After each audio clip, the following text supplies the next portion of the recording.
मुजफ्फरनगर की हवा और पश्चिम की से जो हवा चल रही है, इस बार भारतीय जनता पार्टी का सफाया होने जा रहा है।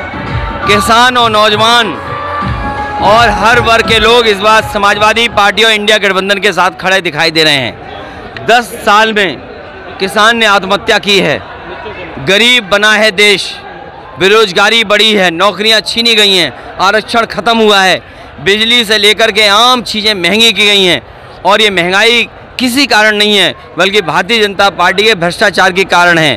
भारतीय जनता पार्टी की केवल इनकी सरकार की पहचान है लूट और झूठ, इसके अलावा इनकी कोई दूसरी पहचान नहीं है। भारतीय जनता पार्टी ने अपना मैनिफेस्टो रिलीज किया है, गरीब कल्याण की बात की गई है, मोदी के गारंटी की बात को दोहराया गया है। तो 10 साल में किसान ने 1 लाख किसान ने क्यों आत्महत्या की है? 10 साल में सरकार MSP क्यों नहीं दे पाई? 10 साल में नौजवान इतने बड़े पैमाने पर बेरोजगार क्यों हो गया? 10 साल में भारत पे सबसे ज़्यादा कर्जा क्यों हो गया? 10 साल में आपने उद्योगपतियों का 15 लाख करोड़ माफ़ किया, लेकिन किसानों का कर्ज माफ़ नहीं किया। 10 साल में आपने आरक्षण ख़त्म कर दिया। और जो लोग ये कह रहे हैं 10 साल में अच्छा काम किया, वो अपने सांसदों को पोस्टर पे क्यों नहीं रख रहे हैं?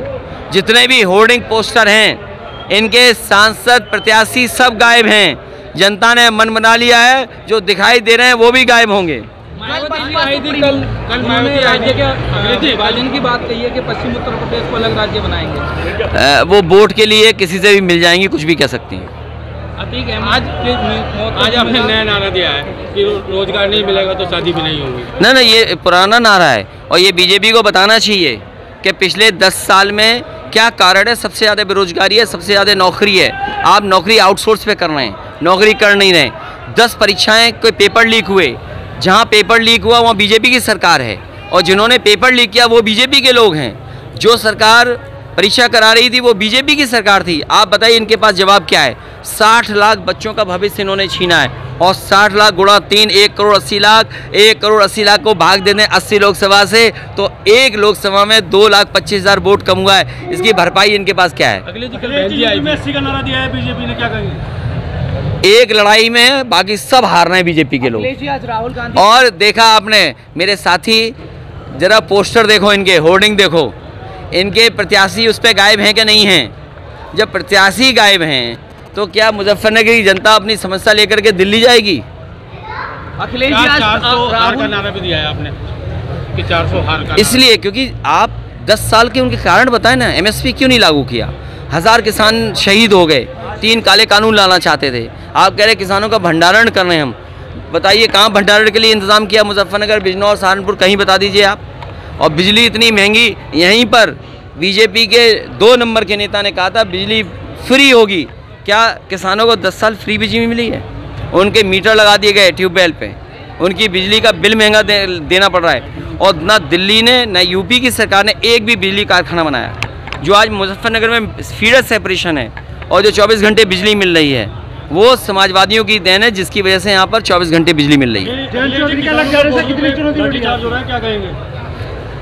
ये सरकार किसानों के खिलाफ है। सर, आज राहुल गांधी तमिलनाडु में चुनाव प्रचार करने गए थे, वहाँ उनके हेलीकॉप्टर की चेकिंग की गई है। हाँ, बीजेपी अपने लोगों की चेकिंग नहीं करेगी।